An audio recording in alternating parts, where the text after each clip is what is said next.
একটু আপনাদের ভাষায় কিছু বলেন আমার দর্শকদের উদ্দেশ্যে। যাই হোক আইমাস রাহাও ale jate mojle teh daria আর নিয়ে আশা কাতে গিনো তিন তিন বিদায় নিতে আদা ধন্যবাদ যাতে মজগুন তেহেন বললাম সবাই যাতে ভালোভাবে থাকি। আচ্ছা ঠিক আছে, আপনিও ভালো থাকেন। সুপ্রিয় দর্শক মণ্ডলী, চলে এসেছি আদিবাসী সাঁওতাল সম্প্রদায়ের পাড়াতে। আদিবাসী সাঁওতাল সম্প্রদায় যে পাড়াতে থাকে সেই পাড়ার বাড়িগুলো দেখতে এত সুন্দর হয়, আপনারা দেখলে অবাক হয়ে যাবেন। এই বাড়িগুলো বিভিন্ন রং তুলি দ্বারা নকশা কাটা হয়, এত সুন্দর নকশা করা হয় আপনারা দেখলে অবাক হয়ে যাবেন যে তারা তাদের নিজস্ব ডিজাইন এই মাটির ঘরগুলোতে ফুটে তোলে। তো দর্শক মণ্ডলী, আজকে আমি আপনাদেরকে এই আদিবাসী সাঁওতাল সম্প্রদায়ের পাড়াতে এই মাটির ঘরগুলো ঘুরে ঘুরে দেখাবো। সেই সাথে আদিবাসী সাঁওতাল সম্প্রদায়েরা কেমন আছেন, তারা কি করেন, তাদের জীবনচিত্র তুলে ধরার চেষ্টা করব। আশা করি পুরো ভিডিওটি দেখবেন, সঙ্গে থাকবেন।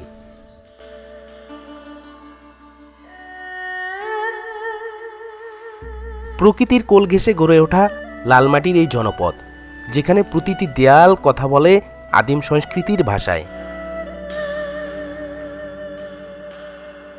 সাঁওতালদের ঘর মানে মাটির সাথে মানুষের গভীর মিতালি। নিপুণ হাতে নিকানো এই দেয়ালগুলোতে তারা শুধু কাদা লেপে দেয় না, লেপে দেয় পূর্বপুরুষদের ঐতিহ্য। এই ঘরগুলো গ্রীষ্মে শীতল আর শীতে উষ্ণ। বাঁশ, কাঠ আর টিনের সুনিপুণ বুনন জানান দেয় তাদের টেকসই জীবনবোধের কথা। আধুনিক এয়ার কন্ডিশন ছাড়াও ঘরকে প্রাকৃতিকভাবে ঠান্ডা রাখা যায় সাঁওতালদের এই মাটির ঘরগুলো। পুরু দেওয়াল আর উঁচু ছাদের কারণে বাইরে যখন কড়া রোদ, ভেতরে তখন প্রশান্তির ছায়া। ইট পাথরের এ যুগে যদি আপনি একটি বার এই সাঁওতাল পল্লীতে আসেন, এই মাটির ঘরগুলো দেখলে আপনার চোখ জুড়িয়ে যাবে। সত্যি দারুণ দেখতে। দাদা ভালো আছেন? হ্যাঁ আমি ভালো আছি। আচ্ছা, আমার পরিবার নিয়ে আমি আছি আর কি, সাংসারিক কাজ করি, পাশাপাশি আমি আরডিআরএসের সামান্য পার্ট টাইম ডিউটি করি। দর্শক মণ্ডলী, উনি আদিবাসী সম্প্রদায়, তারপরেও উনি জব করেন, একটি বেসরকারি প্রতিষ্ঠানে আছেন। আর এই বাড়িটা আপনার না? এই বাড়িটা আমার। আমার বাবা ছিল, উনি সেই সময় বাড়ি করেছে। আমি এখনো পর্যন্ত নিজের থেকে বাড়ি করতে পারিনি। কিন্তু আপনারা বাড়ি ঘরে তো নকশা করেন কেন? এত ডিজাইন নকশা যে ভালো লাগে, যে আত্মীয় স্বজন আসে দেখলে একটু পরিবেশটা ভালো লাগবে, এই জন্য একটু নকশা।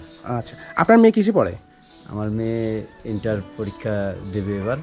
আচ্ছা, তোমার নাম কি? সীমা সরেন। তো ঠিক আছে, এটুকুই জানা ছিল। একটু আপনাদের ভাষায় কিছু বলেন আমার দর্শকদের উদ্দেশ্যে। যাই হোক আইমাস রাহাও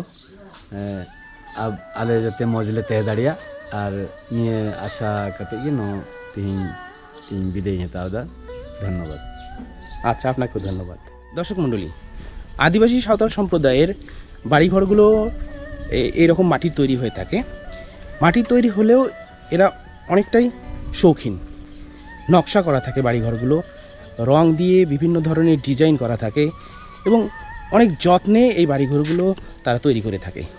দর্শক মণ্ডলী, এই যে আমার সামনে দেখতে পাচ্ছেন, যে এই যে দেখেন,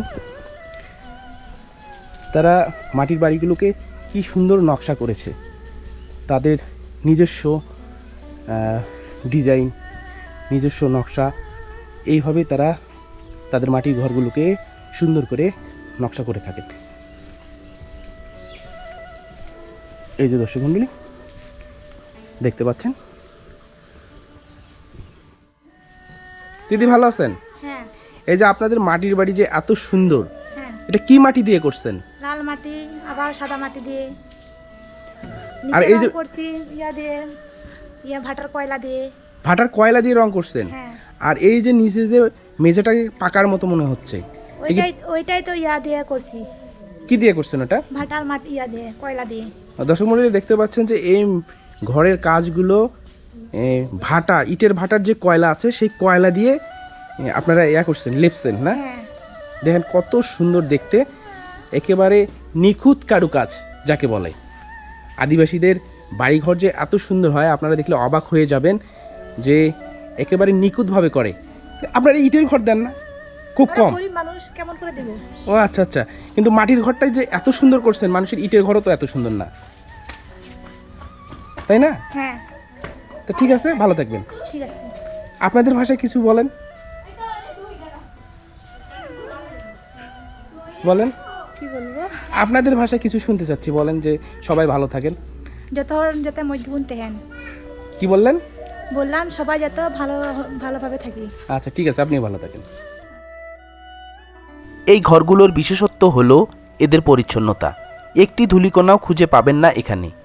এই আলপনাগুলো কোনো আধুনিক পেইন্ট দিয়ে করা নয়, বরং মাটি আর প্রাকৃতিক রঙে আঁকা। রোদে পোড়ামাটি আর পরম মমতায় হাতের ছোঁয়ায় তৈরি হয় এক একটি ঘর। এক একটি ঘর যেন এক একটি স্বপ্ন তাদের। শহরের যান্ত্রিকতা এখানে হার মেনে যায় মাটির এই শীতল স্পর্শে। বন্ধুরা আমার, সাঁওতালেরা ক্যানভাসে নয়, এরা ছবি আঁকে নিজেদের থাকার ঘরে। আলপনার প্রতিটি রেখায় মিশে থাকে এক একটি স্বপ্ন আর হাজার বছরের পুরনো কোনো লোকগাথা। এই রংচটা দেয়ালগুলোতেও যেন প্রাণের স্পন্দন পাওয়া যায়।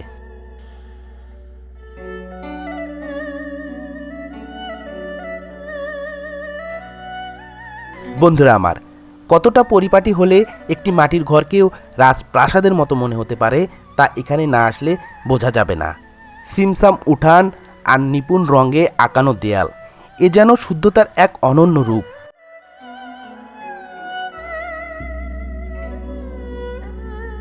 যুগের পর যুগ পার হয়ে গেছে, বদলে যাচ্ছে চারপাশের পৃথিবী, কিন্তু সাঁওতালরা আজও আগলে রেখেছে তাদের এই আদিম ঘর তৈরির পদ্ধতি। আধুনিকতা এখানে যেন হার মেনে যায়। আমরা বড় বড় দালান খুঁজি সুখের আশায়, আর এই মানুষগুলো এক মুঠো মাটি আর কিছুটা খড়, বাঁশ, কাঠ, টিন বুনে নেয় তাদের আস্ত একটা পৃথিবী। এদের ঘরে আভিজাত্য নেই, কিন্তু তৃপ্তি আছে, আছে শান্তি, আছে সুখ।